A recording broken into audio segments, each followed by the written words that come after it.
Ready? नमस्कार, मी प्रतीक्षा. News Marathi 24/7 मध्ये आपल्या सर्वांचं स्वागत. तर एक नजर टाकूया आजच्या महत्त्वाच्या घडामोडींवर. आम्ही हक्काचा पीक विमा मागतो म्हणून आमच्यावर गुन्हा दाखल करता, मग शेतकऱ्यांना पीक विमा न देणाऱ्या आणि शेतकऱ्यांची फसवणूक करणाऱ्या कंपनीवर गुन्हा दाखल करणार का, असा संतप्त सवाल तुपकरांकडून विचारण्यात आलाय. तर पीक विम्यासाठी आंदोलन करणाऱ्या रविकांत तुपकरांना पोलिसांकडून अटक करण्यात आली आहे. जिल्हा कृषी अधीक्षक मनोज झगे यांच्या तक्रारीवरून रविकांत तुपकरांवर शासकीय कामात अडथळा आणल्याचा भारतीय न्याय संहिता 132 अंतर्गत गुन्हा दाखल करण्यात आलाय. आजपासून पीक विमा जमा करण्याचा शब्द पीक विमा कंपनीने दिला होता. जर आज शेतकऱ्यांच्या खात्यावर पीक विमा जमा झाला नाही तर पीक विमा कंपनीचे कार्यालय जागेवर ठेवणार नाही, असा गंभीर इशारा देखील तुपकरांकडून देण्यात आलाय. चला बंडू भाऊ,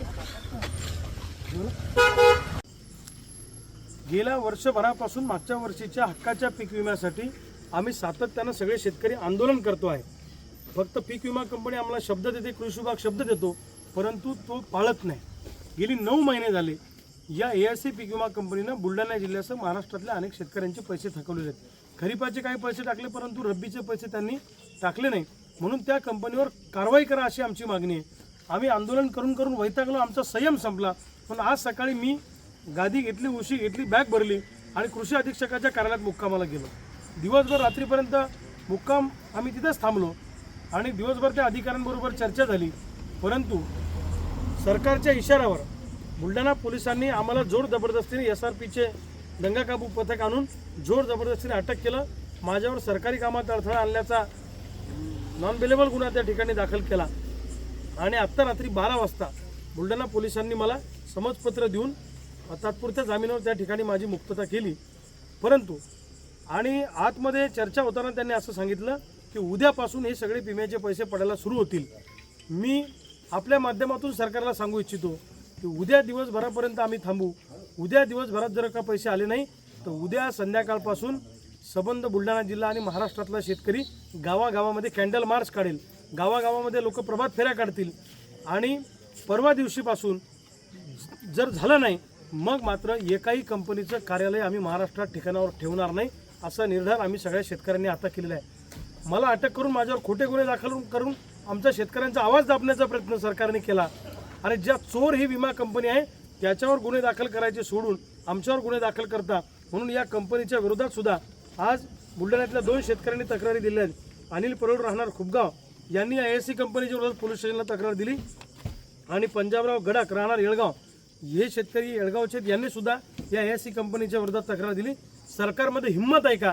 जसे आमच्यावर गुन्हे दाखल करता तसा या दरोडा टाकणाऱ्या विमा कंपनीवर तुम्ही गुन्हे दाखल करणार आहे का, हे आम्हाला बघायचं आहे. उद्यापासून दुपारपर्यंत वाट पाहू, नाही तर उद्या संध्याकाळपासून पुन्हा एकदा आक्रमक आंदोलनाची भूमिका आम्ही सगळे शेतकरी घेणार आहोत.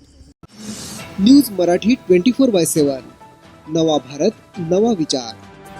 निवडणूक आयोग ही स्वायत्त संस्था आहे पण तसे वागत नाही, अशी टीका काँग्रेस आमदार बाळासाहेब थोरात यांनी केली आहे. त्याचबरोबर ही वस्तुस्थिती आहे. महाराष्ट्रात प्रचार सरकारी पैशाने करायचा आहे, हे दुर्दैव आहे. त्यामुळे आता येत आहे तर घोषणा केली तर आम्हाला आनंद असेल, असेही ते यावेळी म्हणाले.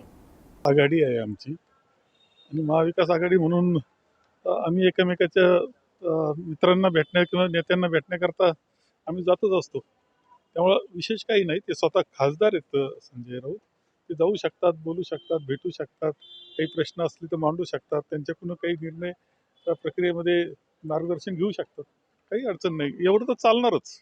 या संजय राऊतांना एका किरीटचा दंड आकारण्यात आला होता, परंतु त्यांना जामीन मिळाला. याकडे तुम्ही कशा पद्धतीने? नाही, मला कारण त्यातले बारकावे माहीत नसल्यामुळं मी त्यावर काही बोलणं योग्य होणार नाही. सर, प्रदेशाध्यक्ष नाना पटोले त्यांनी सुद्धा दिल्लीवारी केलेली. नाना पटोले यांची 4थी दिल्लीवारी.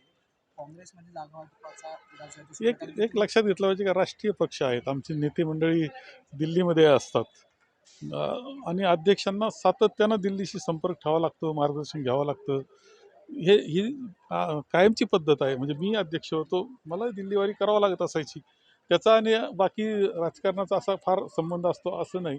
तर ते काही ना काही कारणानं जाऊन चर्चा करावी लागते. सर, कुसाड गावात SRPFचं एक सेंटर जे आहे त्याचं लोकार्पण होत होतं. माजी गृहमंत्री अनिल देशमुख आणि अनिल परब हे त्या जागेवर येणार होते, पण त्यांना येऊन देण्यासाठी बॅरिगेटिंग केलं आणि मध्येच काटे टाकले असं ट्विट रोहित पवार यांनी केलं. तर महाविकास आघाडीतील किंवा मग विरोधी पक्षातील लोकांना असं लोकार्पणच्या जागेवर येऊ दिले जात नाही, कसं बघतात?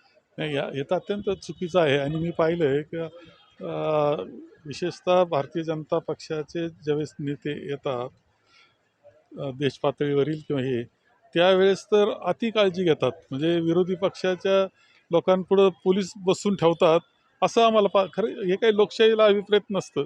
लोकशाहीमध्ये, राजकारणामध्ये शेवटी आम्ही काही कोणाचे शत्रू असतो असं नाही. अशा कार्यक्रमामध्ये तर उलट स्वागत केलं पाहिजे. आलं, एकत्र बसलो, एकत्र कार्यक्रम केला तर स्वागत केलं पाहिजे या मताचा मी आहे.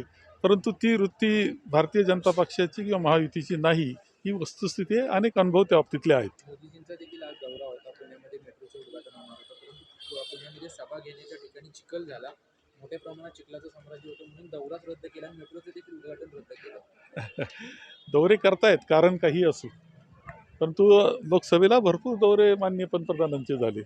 फायद्याऐवजी तोटाच झाला आणि महाआघाडी मोठ्या मताधिक्यानं आणि खूप जागा घेऊन विजयी झाली.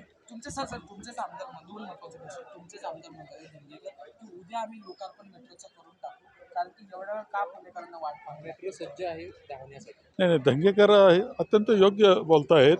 आता नाही आले ते म्हणून मेट्रो थांबवायची, हे काही योग्य नाही. जनतेच्या सेवेला ते उपलब्ध करून देणं हे कामच आहे आणि ते धंगेकर आणि आमचे सगळे सहकारी मित्र करू शकतात. सर, अगदी शेवटचा प्रश्न आहे. केंद्रीय निवडणूक आयोग उद्यापासून 3 दिवस महाराष्ट्र दौऱ्यावर आहे. निवडणुकीचे तारखा अद्याप जाहीर झाले नाही. प्रत्येक वेळेस झारखंड आलेला सोबत होणाऱ्या निवडणुकांच्या महाराष्ट्र यावेळी वेटिंगवर आहे आणि आता त्याच्या आधी एकंदरीत 3 दिवसाचा दौरा सुद्धा केंद्रीय निवडणूक आयोगाला नाही आहे, केंद्रीय निवडणूक आयोग येतो आहे. परंतु 1 महिना निवडणुका ज्यावेळेस आपण वन नेशन वन इलेक्शन असं घोषणा करतो आणि ज्यावेळेस संधी आहे की अनेक राज्य एका वेळेस करणं शक्य आहे, त्यावेळेस मात्र ते करत नाही. ही वस्तुस्थिती आहे. महाराष्ट्राच्या निवडणुकासुद्धा केवळ त्यांना सरकारी खर्चानं प्रचार यंत्रणा राबवायची, निर्णय मेळावे घ्यायचे सरकारी खर्चानं, याकरता 1 महिना पुढे नेण्यात आली आहे. आणि हे निवडणूक आयोगानं खरं म्हणजे त्यांच्या ती स्वायत्त संस्था आहे, ती स्वायत्त संस्थेसारखंच वागलं पाहिजे. दुर्दैवानं तसं होत नाही. ही अवस्था आपल्याला पाहायला मिळते आहे. आता तरी कमीत कमी वेळेत निवडणुका झाल्या तर आम्हाला निश्चितपणे आनंद आहे. न्यूज मराठी 24/7 नवा भारत नवा विचार.